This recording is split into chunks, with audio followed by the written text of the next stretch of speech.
परम आदरणीय गुरु जी, सादर प्रणाम। शुभ आशीर्वाद। कई दिनों से हमारे मन में ये जिज्ञासा उत्पन्न हो रही है कि ये मानव तन मिला है, बहुत ही हमारा सौभाग्य है, सभी का सौभाग्य है। तो इस मानव जीवन में कुछ समस्याएं हैं, वो जिज्ञासा उत्पन्न हो रही है, कुछ प्रश्न हमारे मन में है। आप पूछिए, प्रेम से पूछिए। तो प्रश्न मेरा ये है, इस मानव जीवन का उद्देश्य क्या है, क्या होना चाहिए?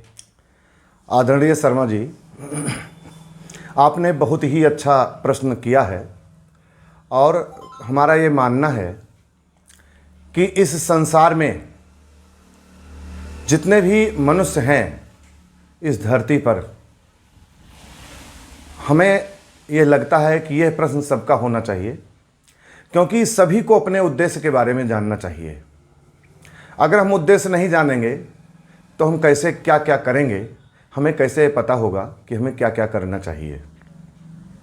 तो सबसे महत्वपूर्ण बात यह है, कुछ मानव जीवन के बारे में आपने प्रश्न किया है। तो ये मनुष्य शरीर, ये मानव जीवन, मानव शरीर, सबसे पहले इसके बारे में थोड़ा सा जानना चाहिए।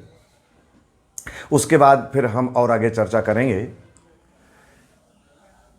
देखिए, ऋषि मुनियों, कवियों, संतों, महात्माओं तथा शास्त्रों के अनुसार हमारे जो शास्त्र हैं, 4 वेद, 6 शास्त्र, 18 पुराण आदि आदि, जितने भी हमारे शास्त्र हैं, धार्मिक ग्रंथ हैं, उसके अनुसार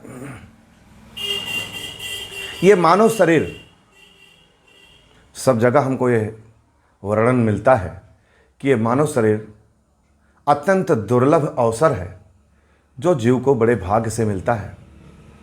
क्यों? क्योंकि उसके पीछे एक बहुत बड़ा कारण है। देखिए, ऐसा माना जाता है कि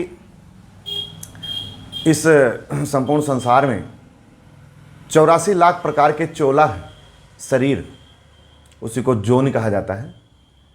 84 लाख प्रकार की जोनियां हैं, या चोला है, या शरीर है।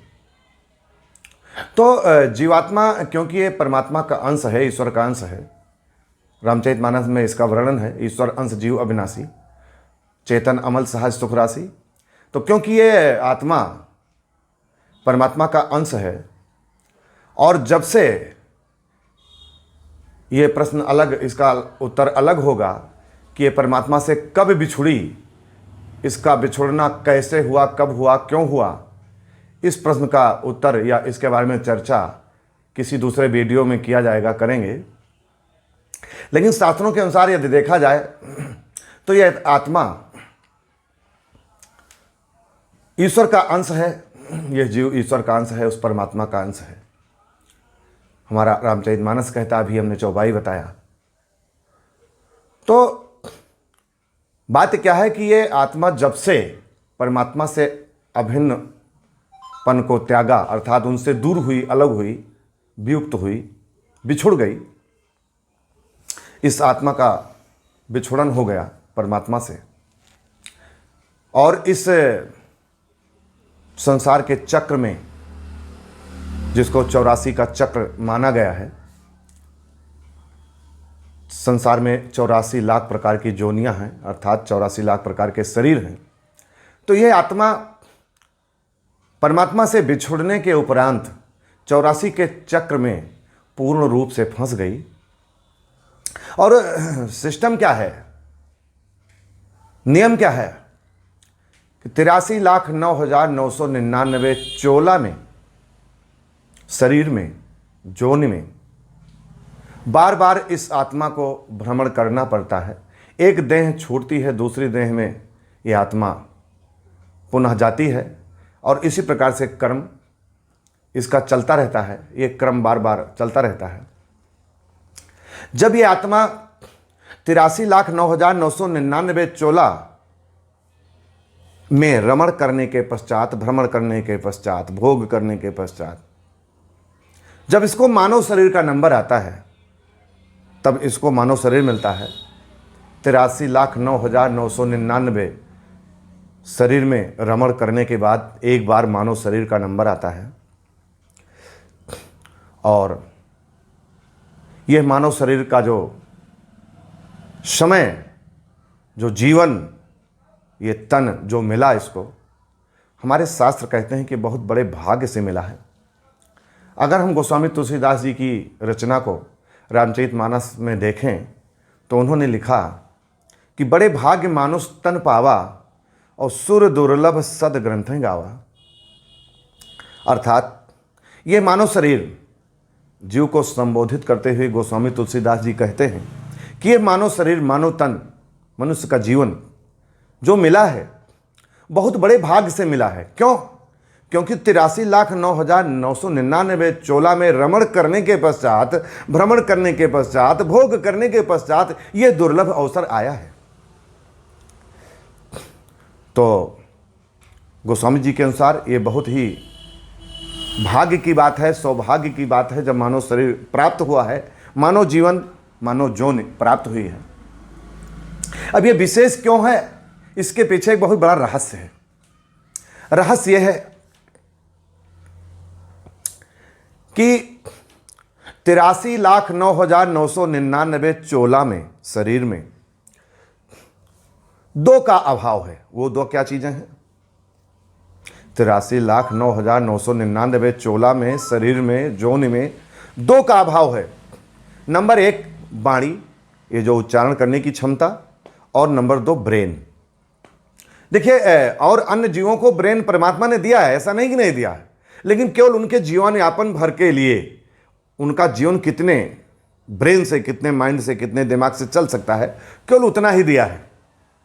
बाकी और कुछ सोच नहीं सकते हैं। वो केवल अपने शरीर का पालन पोषण कर सकते हैं। भूख लगेगी तो वो भोजन के लिए दौड़ेंगे, जानवर हैं या कोई भी जीव है मनुष्य के अलावा। प्यास लगेगी, पानी के लिए दौड़ेंगे। उनको कोई मारने के लिए दौड़ेगा तो भागेंगे। मतलब उनका जीवन यापन जितने में हो सकता है केवल उतना ही मस्तिष्क, उतना ही ज्ञान, उतना ही ब्रेन, दिमाग परमात्मा ने दिया है। मनुष्य के अंदर पूर्ण रूप से दिया है। जैसे परसेंट में देखा जाए तो अन्य में 1%, मनुष्य में 100% या 99.99%। तो पहली बात तो यह है, पहली सुविधा, पहली ताकत कि मनुष्य को परमात्मा ने वाणी दी है जो और किसी चोला में प्राप्त नहीं है, किसी जोन में, किसी शरीर में यह चीज प्राप्त नहीं है। वो बोल नहीं सकता, उच्चारण नहीं कर सकता। आदरणीय शर्मा जी, आप हमारी बातों को ध्यान से सुनते रहिए और मन में भी जो शंकाएं होंगी अभी आपको पूछने का अवसर दिया जाएगा। आपने बहुत ही अच्छा प्रश्न पूछा है। हमारी तबीयत प्रसन्न हो गई, मैं गदगद हो गया कि हमको इस प्रकार की बातों का, इस प्रकार के प्रश्नों का उत्तर देने का अवसर हमें मिला। किसी ने पूछा तो हम ये बता रहे थे कि मानव शरीर इतना महत्वपूर्ण, इतना भाग्यशाली, इतना श्रेष्ठ क्यों माना जाता है। उसके पीछे 2 कारण हैं। पहला कारण यह है कि मनुष्य को परमात्मा ने वाणी दी है कि वो बोल सकता है, कह सकता है, उसको वाणी की क्षमता दी है। दूसरी ताकत, दूसरी व्यवस्था, ब्रेन, दिमाग, मस्तिष्क, बुद्धि, विवेक और वाणी। बुद्धि विवेक एक ही चीज है, लगभग ब्रेन से संबंधित है, दिमाग से संबंधित है, और वाणी। ये 2 व्यवस्था होने के कारण यह मानव शरीर सर्वश्रेष्ठ जोन कही जाती है। इसीलिए गोस्वामी जी ने इसको कहा कि बड़े भाग्य मानुष तन पावा। कहने का मतलब जो सर्वश्रेष्ठ शरीर है वो मिल गया, वो अवसर हमको मिल गया। क्योंकि 84 लाख प्रकार के जोनियों को भोगने में संतों महात्माओं के अनुसार 8,40,00,000 वर्ष लगभग लगते हैं। मामूली बात नहीं है, बहुत बड़ा समय अंतराल हो जाता है। 8,40,00,000 वर्ष लगभग 83,09,999 चोला में रमण करने में, भ्रमण करने में, भोग करने में लग जाते हैं। ऐसा महात्माओं का, संतों महात्माओं का कथन है, ऐसी उनकी विचारधारा है। तो अब आप ये समझें, ये हमें समझना चाहिए कि कितने समय के बाद वो अवसर, दुर्लभ अवसर हमको मिला जब हमको परमात्मा ने वाणी दी, परमात्मा ने हमको बुद्धि, विवेक, दिमाग दिया कि हम कुछ सोच भी सकते हैं अपने जीवन यापन के अलावा। जैसे एक जानवर है, एक पशु है, कोई भी जानवर है, मनुष्य के अलावा, वो केवल अपना जीवन जीता है, अपना जीवन यापन करता है, बाकी उसका और कोई उद्देश्य नहीं। तो कहने का जो तात्पर्य है कि परमात्मा ने दो ताकत मनुष्य देह में ही दी है, वो है बुद्धि, विवेक और वाणी। इस नाते हम इस अवसर को, दुर्लभ अवसर मानव जीवन को पा करके ये सोच सकते हैं कि हम कहां फंसे थे, कहां फंसे हैं और हमें कहां निकलना चाहिए। अगर कोई व्यक्ति गड्ढे में गिर गया हो, अगर कोई व्यक्ति गड्ढे में गिर गया हो और उसको यह आभास ही ना हो कि मैं गिर गया हूं, तो निकलेगा क्यों? सबसे पहले तो उसको यह ज्ञात होना चाहिए कि हम गड्ढे में गिर चुके हैं, हमें निकलना चाहिए, निकलना होगा यहां से, तब हम सही जगह पहुंचेंगे। तो ये जो 84 लाख जोनियों का जो चक्र है, 84 का जो चक्र है, एक दलदल की भांति है, एक गड्ढे की भांति है जिसमें सब जीव फंस गए हैं। तो ये मानव शरीर जो मिला है, अनमोल जीवन, अद्भुत जीवन, आश्चर्यजनक सौभाग्यशाली शरीर, ये जो मिली है, जीव को जो प्राप्त हुई, इसमें जीव इस 84 से निकलने का उपाय कर सकता है, उसके बारे में सोच सकता है। अभी गोस्वामी तुलसीदास जी की जो चौपाई हमने पढ़ी है कि बड़े भाग्य मानुष तन पावा, सुर दुर्लभ सब ग्रंथें गावा, तो एक पंक्ति का तो अर्थ हो गया कि मानव शरीर दुर्लभ, श्रेष्ठ क्यों है, इतना भाग्यशाली इसको क्यों कहा गया, बड़े भाग्य इसको क्यों कहा गया। उसका कारण यह है कि हम 84 लाख चक्र से मुक्त होने का उपाय से इसमें हम खोज सकते हैं। हम ये जान सकते हैं हम कहाँ फंसे हैं, किस दलदल में, किस माया की दुनिया में हम फंसे हैं, किस भावसागर में हम फंसे हुए हैं, हमारी आत्मा फंसी हुई है। इसको मैं सोच सकता हूँ, इसका उपाय कर सकता हूँ, निवारण के लिए मैं प्रयास कर सकता हूँ। इसलिए एक जेल से छूटने का, एक माया के भावसागर से छूटने का, एक जाल से, 84 का जो जाल है, जो जंजाल है, उससे छूटने का यह दुर्लभ अवसर मानव जीवन है, इसको हम कह सकते हैं। इसलिए गोस्वामी तुलसीदास जी ने इसीलिए कहा कि बड़े भाग्य मानुष तन पावा। अब आगे अगली पंक्ति इसकी है, सुर दुर्लभ सदग्रंथें गावा। ये देवताओं को दुर्लभ क्यों कहा गया? इसके पीछे एक बहुत बड़ा रहस्य है, बहुत बड़ा कारण है। आदरणीय शर्मा जी, आप जानना चाहेंगे? जी बिल्कुल जानना चाहेंगे। तो इसके पीछे रहस्य यह है कि इस संसार में जो सुकर्म होते हैं वो भी दो प्रकार के होते हैं। जैसे दान, पुण्य, पूजा पाठ, परोपकार, जितने शुभ कर्म हैं, एक श्रेणी यह हो गई। कोई व्यक्ति होता है जिसने गुरु नहीं किया, अलग बात है, लेकिन उसकी विचारधारा ऐसी हुई कि वो पूरा जीवन खूब दान पुण्य, जग तप, जितना शुभ कर्म होता है सब खूब करता गया। खूब दान पुण्य किया, दूसरों की मदद किया, खूब भंडारा किया, मतलब जितने पुण्य कर्म होते हैं खूब किया उसने। कोई व्यक्ति ऐसा है, मान लीजिए गुरु नहीं किया, लेकिन बाकी सारे पुण्य कर्मों को, सारे शुभ कर्मों को खूब असीमित किया उसने, तो इसका फल तो व्यर्थ नहीं होगा। अब मरणोपरांत की उसकी क्या स्थिति होती है कि उसके पुण्य कर्मों का, उसके शुभ कर्मों का फल उसको प्राप्त होने के लिए उसको देव यौन मिलती है स्वर्गलोक में। अब जब देव यौन मिलती है, किसी देवता के पद पर वो आसीन होता है, विराजमान होता है, देवता की जोन मिल जाती है, तब क्या होता है, जितने समय के लिए वो देवता बना है उतने समय के लिए उसको सारी शक्ति प्राप्त होती है। सब कुछ वो ब्रह्मांड के बारे में जान सकता है, कहां पर क्या है, सारी चीजों को जान सकता है। लेकिन जैसे ही देव जोन छूटेगी वो फिर सब भूल जाएगा।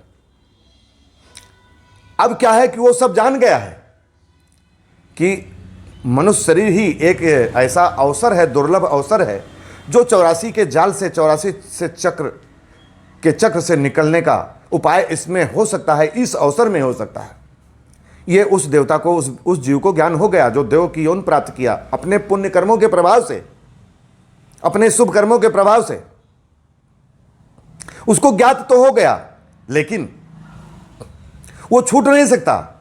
क्यों वो इसलिए नहीं छूट सकता, 84 के बंधन से वो इसलिए, इस जंजाल से इसलिए नहीं छूट सकता क्योंकि इससे छूटने का केवल इस ब्रह्मांड में, इस धरती में केवल एक उपाय है और कोई दूसरा उपाय है ही नहीं। आप जानना चाहेंगे वो उपाय? जी। 84 के बंधन से मुक्त होने का, माया के सागर से मुक्त होने का, भव सागर से पार होने का, इस ब्रह्मांड में, इस संपूर्ण सृष्टि में केवल मनुष्य ही इस अवसर को प्राप्त कर सकता है और इस अवसर का लाभ उठा सकता है। लेकिन उसके लिए भी केवल एक उपाय है, एक रास्ता है, और कोई दूसरा रास्ता, कोई मार्ग इस संसार में बना ही नहीं। वो क्या है? बहुत ही अच्छे ढंग से इस बात को गोस्वामी तुलसीदास जी ने रामचरितमानस में उत्तरकांड में लिखा है। हमारे समाज में बहुत से लोग पंडित हैं, बुद्धिमान हैं, ज्ञानी हैं, खूब रामायण पढ़ते हैं, रामचरितमानस पढ़ते हैं, अच्छी बात है, खूब पढ़ते हैं, शुभ कर्म है, अच्छी बात है, उनकी विचारधारा बहुत अच्छी है, उनका नियम अच्छा है, परंतु चूक कहाँ होती है उनसे, उस पर चिंतन नहीं करते। अगर चौपाई ग्रंथ को पढ़ें, रचना को पढ़ें, उसके अर्थ को पढ़ें, उस पर चिंतन करें, तो वो उनको उस जगह ले जाएगा जो श्रेष्ठ है, जो सर्वश्रेष्ठ है। लेकिन वो केवल पढ़ने में ही पूरा जीवन बिता देते हैं, यहाँ चूक हो जाती है। अच्छे मार्ग में तो लगे, लेकिन उसमें अधूरा रह गया, चिंतन नहीं हुआ। तो बहुत लोगों ने इस चौपाई को, इस दोहा को पढ़ा होगा, इस रचना को पढ़ा होगा। कोई ऐसी कोई बात नहीं कि हम ही कोई तीर मार दें, हम ही पढ़े हैं, लेकिन हाँ, चिंतन की बात है, हमने चिंतन किया। जीव के 84 के बंधन से छूटने का, माया के जंजाल से मुक्त होने का, भवसागर से पार होने का इस संसार में केवल एक रास्ता, एक उपाय, इसके अलावा कोई रास्ता बना ही नहीं। वो क्या है? गोस्वामी जी ने लिखा बड़े अच्छे ढंग से, वारी मथे घृत होए बर, वारी मथे घृत होए बर, और सिकता ते बरु तेल, और बिनु हरि भजन न भव तरिए, यह सिद्धांत पेल। इसका अर्थ हम बताएंगे।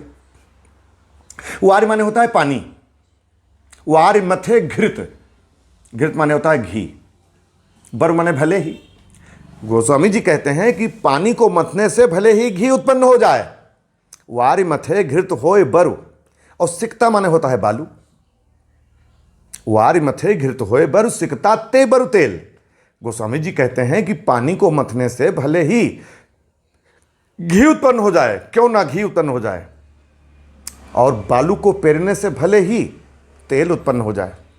गोस्वामी जी कहते हैं मैंने एक पल के लिए, एक क्षण के लिए मैं इसको मान सकता हूं, जो कि असंभव है, मैं मानता हूं कि ऐसा हो सकता है। अगली पंक्ति में क्या लिखा उन्होंने इस दोहा की?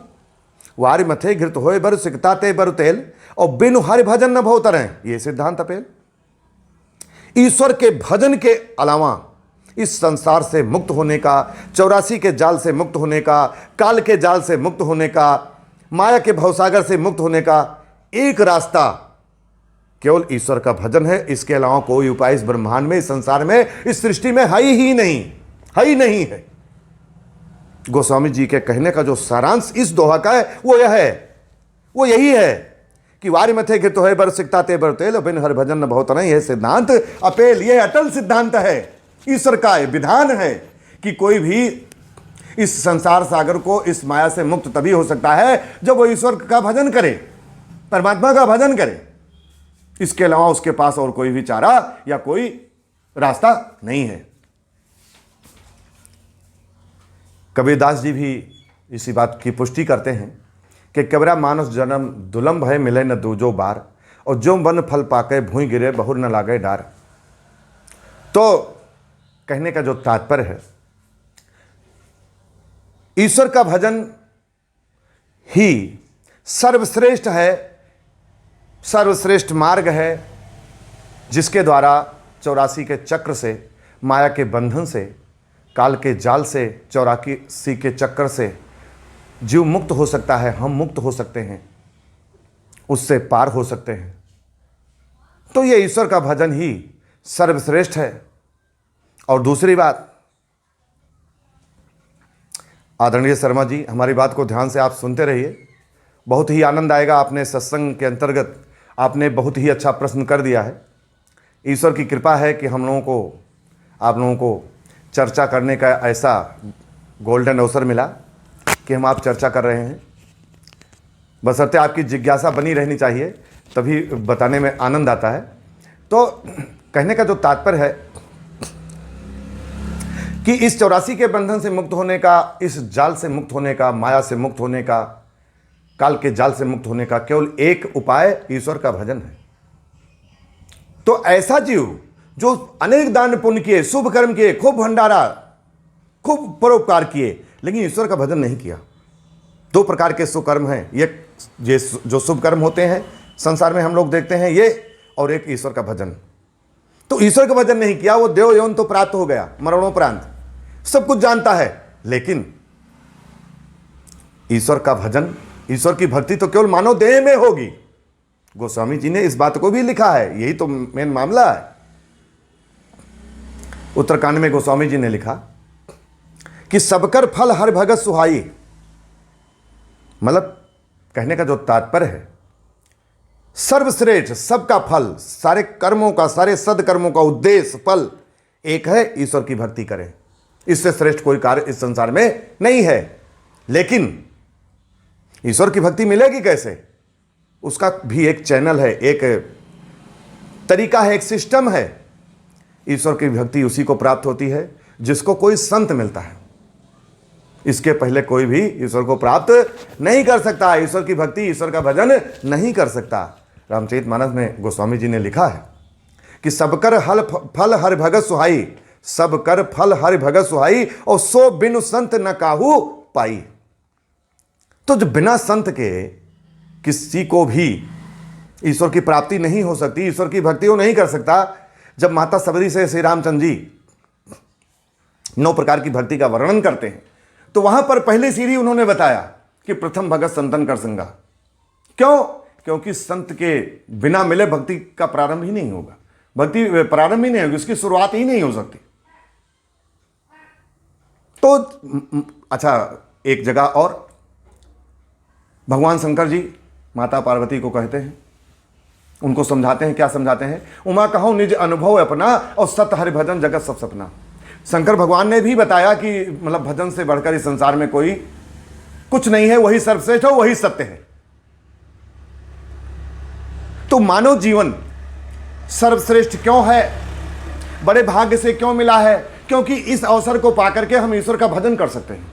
यह कार्य केवल मानव शरीर में ही होगा, केवल इस शरीर में होगा, मानव जीवन में होगा। 83,09,999 83,09,999 चोला में, जोन में, शरीर में कोई भी जीव ईश्वर का भजन नहीं कर सकता। ऐसा ईश्वर का विधान है, ऐसा नियम है। इसलिए गोस्वामी जी ने इस शरीर को, इस देह को बताया बड़े भाग्य मानव तन पाया, मतलब कि बड़े भाग से मानव शरीर मिल गई। अब मैं वो कार्य कर सकता हूं कि 84 के बंधन से, काल के जाल से, माया से मुक्त हो सकता हूं। ऐसा अवसर हमको मिल गया। इसके लिए देवता भी तरसते हैं। क्यों? देवता तो हो गए, शुभ कर्मों के प्रताप से, उसके फल से देवता तो बन गए, उनको ज्ञान भी हो गया कि भक्ति श्रेष्ठ है, ईश्वर का भजन श्रेष्ठ है, परंतु उसके लिए मानव देह चाहिए। अब वो परमात्मा से प्रार्थना करते हैं, याचना करते हैं, विनती करते हैं कि अब हमें, जब इससे हमें मुक्ति मिले तो हमको मानव देह दीजिए, मानव शरीर दीजिए, और हमको संत सदगुरु से मिलाप कराइए।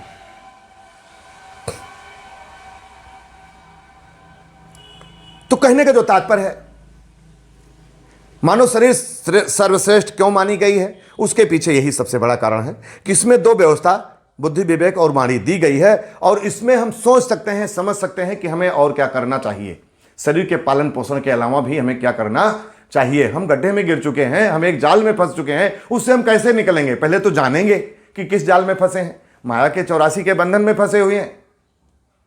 ये जीव ईश्वर का अंश है, जहां से चला था वहां जब तक नहीं पहुंचेगा तब तक इसको शांति नहीं मिल सकती। क्योंकि लिखा है, सुखी मीन जहां नीर गाधा, और जिम हरि शरण नय को बाधा। जीव पूर्ण रूप से सुखी, स्वतंत्र, आबाद, पूर्ण रूप से सुखी तभी होगा जब वे पुनः जहां से ये जीव निकला था परमात्मा से, वहीं वापस जाएगा। और उसके लिए केवल एक उपाय, एक रास्ता, ईश्वर का भजन। उस ईश्वर का, उस परमात्मा का भजन। वार मथे घृत होए बर सिकता ते बर तेल, और बिन हर भजन न भवतर ये सिद्धांत अपेल। अब मानव जीवन का उद्देश्य अगर बता दिया जाए एक लाइन में, तो गोस्वामी जी के अनुसार जब सर्वश्रेष्ठ कार्य है ईश्वर का भजन, तो इससे और दूसरा क्या उद्देश्य हो सकता है? जब मनुष्य के लिए सर्वश्रेष्ठ कार्य ईश्वर का भजन है, तो इसके अलावा दूसरा क्या उद्देश्य हो सकता है? देह धरे कर यह फल भाई, और भजहि राम सब काज बिहाई। बिहाई मैंने त्याग कर, छोड़कर। मानव शरीर मिलने का उद्देश्य यह है। परंतु अब हम और थोड़ा सा नीचे आते हैं। कैसे? हम लोगों का, आप लोगों का गृहस्थ में जन्म हुआ है, तो कुछ कर्म के कर्जे हैं, कुछ लेन देन है। कोई हमारा माता बन के आया, कोई पिता बन के आया, कोई संतान बन कर आया, कोई पत्नी बन के आया। या तो उसका कर्जा हमारे ऊपर है, या तो हमारा कर्जा उसके ऊपर है। कर्मों का, लेन देन का, वो चुकता होना है।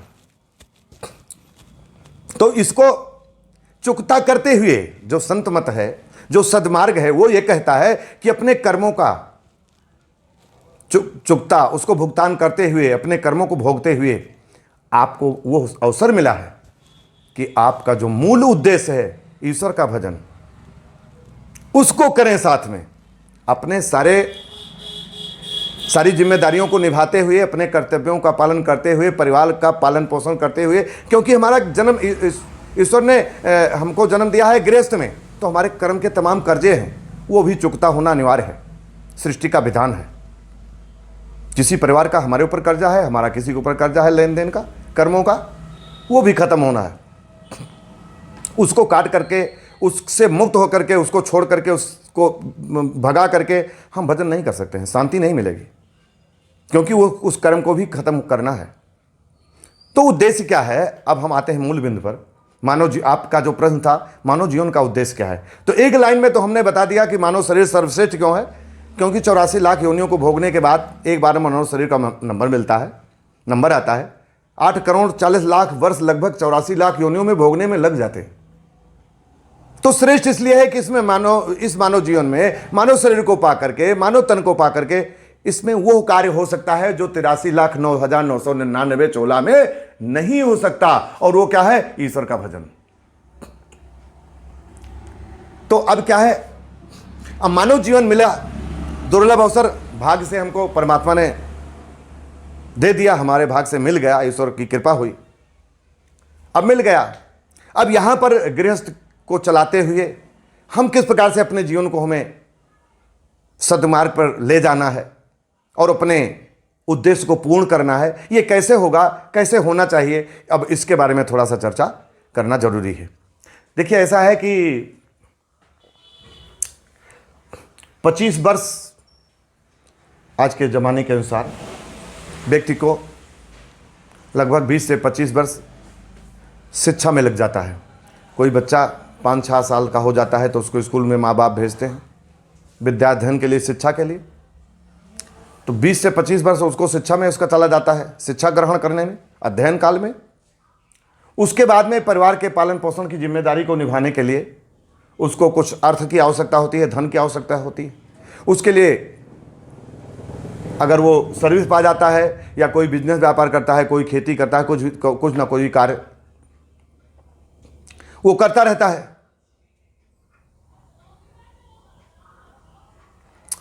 तो कहने का जो तात्पर्य है, जब हम शिक्षा काल में हैं, अध्ययन काल में हैं, उस समय और कोई कार्य इस प्रकार का भक्ति का या ईश्वर के भजन का नहीं हो सकता, क्योंकि उतना बोध भी नहीं होता, उतना ज्ञान भी नहीं होता, उसका महत्व का ज्ञान भी नहीं होता, इसलिए वो नहीं कर सकता। दूसरी बात, शिक्षा अध्ययन में भी उसी में इतना समय, उसी में इतना मेहनत उसको करनी पड़ती है कि उससे और कोई दूसरा कार्य उस अवधि में नहीं हो सकता। तो 20 से 25 वर्ष तो इसमें निकल गया शिक्षा में। उसके बाद में आ गया परिवार के पालन पोषण की जिम्मेदारी, इसका समय आ गया। तो इसका समय आ गया तो सीधी सी बात है, हमें जीवन यापन करने के लिए कुछ ना कुछ व्यापार, बिजनेस या सर्विस या जो भी जिसकी व्यवस्था है, हर व्यक्ति करते हैं अपने अपने हिसाब से। लेकिन ये जीवन भर चलता रहेगा। कमाना है, खाना है, परिवार के खर्चों को देखना है, जिम्मेदारियों को देखना है, ये तो जीवन भर चलते रहेंगे। अब इसी के साथ अपने जीवन में, अपने दैनिक जीवन में एक कार्य जो सर्वश्रेष्ठ है, जो महत्वपूर्ण है, जो मानव जीवन का उद्देश्य है, इसी के साथ में उसको भी सम्मिलित कर लेना है। जो कार्य हम कर रहे हैं इसको छोड़ना नहीं है, सम्मिलित कर लेना है इसमें एक और कार्य। वो क्या है? ईश्वर की भक्ति, ईश्वर का भजन। उसके लिए उसके बारे में ज्ञान चाहिए। किसी संत महात्मा के शरण में जाएं, धार्मिक पुस्तकों का, जैसे रामचरितमानस है, गीता है, हमारे जो भी धार्मिक ग्रंथ हैं उसका अध्ययन करें। किसी संत सद्गुरु के शरण में जाएं, वहाँ ज्ञान मिलेगा। धार्मिक पुस्तकों का अध्ययन करेंगे, वहाँ ज्ञान मिलेगा। मन में विश्वास होगा, मन में प्रेम जागृत होगा, क्योंकि ईश्वर को प्राप्त करने का जो फार्मूला है कि हर व्यापक सर्वत्र समाना प्रेम ते प्रकट हुए में जाना। ईश्वर को प्राप्त करने का मार्ग केवल प्रेम है। लेकिन वो प्रेम केवल ऐसे जबान से कहने से नहीं उत्पन्न होगा, उसकी भी एक सीढ़ी है, एक ऐसी लेवल, एक ऐसा स्तर है कि भजन करते करते एक ऐसा समय, एक ऐसा पल आएगा कि वो पूर्ण प्रेम आपके हृदय में प्रस्फुटित हो जाएगा, उत्पन्न हो जाएगा और परमात्मा से आपका साक्षात्कार हो जाएगा। ये मानव जीवन का उद्देश्य है। तो शिक्षा पूरी हो गई व्यक्ति की। अब परिवार के पालन पोषण के लिए हमें जो भी कार्य करना है संतोष भाव से करते रहें। संतोष भाव क्या है? हम परिश्रम, मेहनत अनुकूल करें, खूब करें, लेकिन मन में इच्छा कुछ न रखें। ईश्वर के ऊपर भरोसा रखें, जो मिल जाएगा उसकी कृपा से उसी में हम संतुष्ट रहेंगे, ऐसा भाव होना चाहिए। क्योंकि रामचरितमानस में लिखा है कि को पाओ विश्राम तात सहज संतोष बिनु, और चले कि जल बिनु नाव कोटि जतन पच पच मरे। किसी को सुख शांति तभी मिल सकती है जब उसके अंदर संतुष्टि, संतोष गुण आ जाए, धारण करे। इसके अलावा किसी को शांति नहीं मिल सकती। को पाओ विश्राम तात सहज संतोष बिन, किसी को संतुष्टि धारण किए बिना सुख की प्राप्ति नहीं हो सकती। इसलिए जो भी कार्य अपने जीवन में आप करें, जीवन यापन के लिए, परिवार के पालन पोषण के लिए, उसको संतोष के साथ करें, संतुष्टि के साथ करें। श्री रामचंद्र जी ने माता सबरी को जब नवधा भक्ति का उपदेश दिया था, किसी अन्य वीडियो में हम नवधा भक्ति के बारे में वर्णन करेंगे यदि आपकी इच्छा है जानने की। बिल्कुल। नहीं तो अभी बहुत लंबा हो जाएगा ये वीडियो। अभी आपका जो प्रश्न है उसी के बारे में उत्तर देना। तो मर्यादा पुरुषोत्तम श्री रामचंद्र जी ने जो नवधा भक्ति का वर्णन माता सबरी से किया था, उसमें 8वीं सीढ़ी, 8वीं भक्ति उन्होंने बताया है कि 8 जथा लाभ संतोषा, सपने उन्हें देखे परदोषा। तो मनुष्य का जो उद्देश्य है, उस परिवार के पालन पोषण के लिए कोई ना कोई काम करेगा, करना पड़ता है, करना चाहिए, लेकिन संतोष भाव के साथ मेहनत अनुकूल करे, प्रयास करे और ईश्वर के ऊपर भरोसा रख करके संतुष्ट रहे। जो ईश्वर की कृपा होगी मिल जाएगा, उसी में हम खुशी रहेंगे। इस प्रकार से जीवन व्यतीत करें। हाँ, कुछ वसूल बहुत महत्वपूर्ण है, जैसे पूर्ण रूप से ईमानदारी का पालन करना होगा। अगर आप ईश्वर को प्राप्त करना चाहते हैं, ईश्वर का भजन करना चाहते हैं, सद्मार्गी होना चाहते हैं, सदाचरण करना चाहते हैं, तो पहली शर्त, पहला उसूल कि आपको पूर्ण रूप से मन वचन कर्म से ईमानदारी का पालन करना होगा। वचनबद्धता अपने अंदर रखना होगा, जो कहें वो करें। दया का गुण अपनाना होगा, क्षमा गुण अपनाना होगा, विवेक अपनाना होगा। विवेक क्या है? उचित अनुचित का विचार करके ही कोई कार्य करना। नम्रता गुण को धारण करना पड़ेगा। संतुष्टि, संतोष धारण करना पड़ेगा। ये सब सद्गुण हैं, इसको धारण करना पड़ेगा ईश्वर का भजन करने के लिए। ये सब इंपॉर्टेंट है। और इसके साथ साथ में कुछ परहेज भी बहुत महत्वपूर्ण है, जैसे सभी प्रकार की मांसाहारी वस्तुओं का त्याग, सभी प्रकार की नशा वाली वस्तुओं का त्याग, ये परहेज है।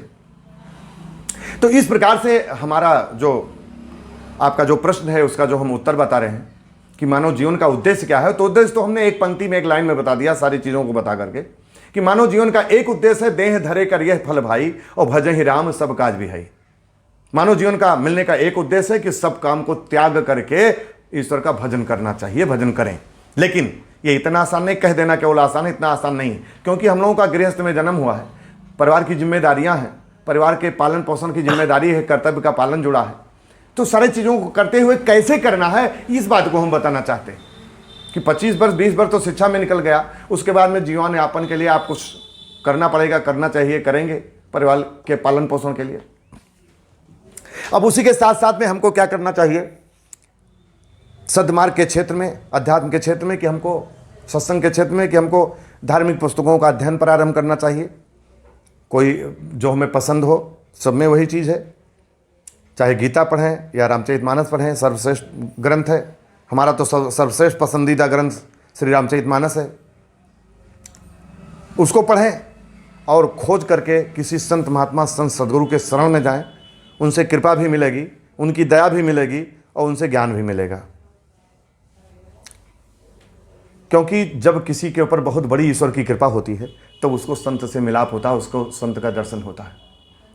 रामचरितमानस की ही चौपाई है, अब मोहि भा भरोस हनुमंता और बिनु हरि कृपा मिले नहीं संता। जब ईश्वर की बहुत बड़ी कृपा किसी जीव के ऊपर होती है तो उसको संत का दर्शन होता है, संत के मिलाप होते हैं। क्योंकि बिना संत के मिलन के आप ईश्वर का भजन नहीं कर सकते, ईश्वर की भक्ति नहीं प्राप्त कर सकते। सबकर फल हरि भगत सुहाई और सो बिनु संत न काहू पाई। तो इसलिए ये तुरंत नहीं स्टार्ट हो जाएगा। पहले हमने विचारधारा को बदलना होगा। अपने विचार में ये क्या महत्व है इसकी जानकारी करनी पड़ेगी। शास्त्र का अध्ययन करेंगे। अभी हमने बताया कि 20-25 वर्ष हमारा शिक्षा में निकल गया, उससे पहले अबोध जीवन निकल गया, उसके बाद में हम जीवन यापन के लिए कुछ ना कुछ काम करते हैं। उसी के साथ में हमको समय निकाल करके 1 घंटा 2 घंटा धार्मिक पुस्तकों का अध्ययन करना चाहिए। अध्ययन करें, चिंतन करें, मनन करें, खोजें, विश्वास धारण करें, अपने अंदर प्रेम को उत्पन्न करें और परहेज, सभी प्रकार की मांसाहारी वस्तुओं का, सभी प्रकार की नशा वाली वस्तुओं का और कुसंग का साथ, दुष्ट व्यक्तियों का साथ, इसका परहेज। क्योंकि दुष्ट व्यक्तियों का साथ मिलने से व्यक्ति कभी भी पथभ्रष्ट हो सकता है, इसलिए इसका भी ध्यान बहुत इंपॉर्टेंट है, रखना जरूरी है। ऐसा करें और संत महात्मा की शरण में जाएं, ज्ञान प्राप्त करें, शिक्षा प्राप्त करें, उस परमात्मा के नाम का, जप का, भजन का तरीका प्राप्त करें और फिर लग जाएं, ईश्वर का भजन करना प्रारंभ करें। यही मानव जीवन का सबसे बड़ा, सर्वश्रेष्ठ, महत्वपूर्ण उद्देश्य है। इससे बढ़कर और कोई उद्देश्य नहीं है। हाँ, लेकिन क्योंकि हम लोगों का जीवन गृहस्थ से जुड़ा है, परिवार की जिम्मेदारी है, सबको संतुष्ट करना है, सबके, हमने बताया कि सबके साथ हमारे कर्म के कर्जे जुड़े हुए हैं। कोई पुत्र के रूप में, कोई माता के रूप में, कोई सिस्टर के रूप में, कोई पत्नी के रूप में, सबके कर्मों के हमारे उसके बीच लेन देन है, तो उसको हम तोड़ नहीं सकते हैं। उसको निभाना है, जिम्मेदारी, कर्तव्य सब देखना है। सब निभाते हुए अपने जीवन में, अपने दिनचर्या में परहेज को रखते हुए एक जो सर्वश्रेष्ठ कार्य है, जिसके लिए मानव शरीर मिला है, ईश्वर का भजन, इसको प्रारंभ कर देना है। यदि ऐसा करेंगे तो ईश्वर की कृपा अवश्य होगी। जो उसका भजन करेगा उसके ऊपर उसकी कृपा अवश्य होगी और उसका जो उद्देश्य है, उसका जो लक्ष्य है, वो उसको प्राप्त हो जाएगा, 84 के बंधन से मुक्त हो जाएगा। क्योंकि भजन करत बिनु जतन प्रयासा और संस्कृत मूल अविद्या नासा। सारे संस्कृत माने माया जाल, सारे माया जाल बिना प्रयास के ईश्वर के भजन से सब नष्ट हो जाते हैं, सब समाप्त हो जाते हैं, सब दूर हो जाते हैं। ये मानव जीवन का उद्देश्य है। मानव शरीर सर्वश्रेष्ठ क्यों है, इसको हमने बताया। मानव जीवन के उद्देश्य क्या है, इसको हमने बताया। अब महत्वपूर्ण बात क्या है, एक समय है, इस समय के अंदर होना चाहिए, क्योंकि मानव जीवन कुछ निश्चित अवधि के लिए मिला हुआ है। जैसे ही आयु पूरी होती है, इस देह को त्यागना पड़ता है। ये आपके बस में नहीं कि आप इसमें एक श्वास एक्स्ट्रा अतिरिक्त ले सकें।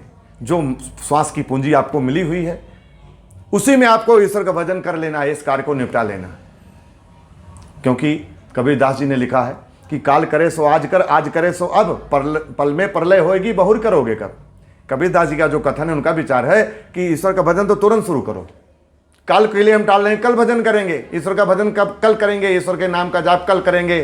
कल पर आपने छोड़ दिया। ये नहीं जानते हैं कि कल कभी नहीं आता है किसी का। कल जब भी आता है, आज बन करके आता है, तो आज मुझे शुरू करना है।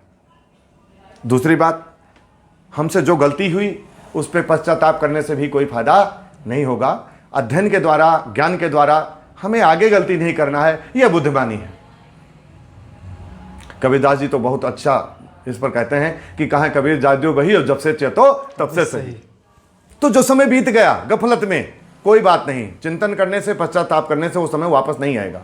बुद्धिमानी इस बात में है कि जो समय बचा है, इसमें ईश्वर का भजन कर लिया जाए। क्योंकि देह धरे करे फल भाई और भजहि राम सब काज बिहाई। क्योंकि परमात्मा के भजन के सिवा इस संसार में कोई और उपाय जीव के लिए नहीं है, चाहे जितना। हाँ, तो अब उस बात को भी आप समझ गए होंगे कि देवताओं को भी क्यों दुर्लभ है। क्योंकि उनको देवता की जोन, देवता की पद, उसकी पदवी मिल गई, सब कुछ जान तो गए। लेकिन ईश्वर का विधान है कि ईश्वर का भजन केवल मानव देह में होगा। क्यों? क्योंकि पहले संत सदगुरु का मिलाप होगा, तभी भजन की शुरुआत होगी। ईश्वर की भक्ति तब मिलेगी जब संत मिलेंगे। ये उसका चैनल है, उसका सिस्टम है, ये ईश्वर का विधान है। तो देवलोक में कहाँ ऐसा होगा, तो मानव देह में उनको आना पड़ेगा। कोई संत महात्मा मौजूदा सरकार वर्तमान के कोई उनको मिलेंगे ईश्वर की कृपा से, तब भक्ति प्रारंभ होगी। तो ये मानव जीवन का उद्देश्य है, जिसको हमने आप लोगों को, हमारे में मन में जितना था, हमें जितना ज्ञात था, जो भी टूटा फूटा, हमने पूरा बताने का प्रयास किया है। हमने आपकी जिज्ञासा देखी, आपके मन के भाव को देखा। आपका प्रश्न बहुत ही अच्छा था कि मानव जीवन के क्या उद्देश्य हैं। लगभग हमने जितना हो सका हमने बताने का प्रयास किया। और अब मिलते हैं किसी नेक्स्ट वीडियो में इस सत्संग के चैनल में नए विषय के साथ। तब तक के लिए आप सभी को सादर नमस्कार।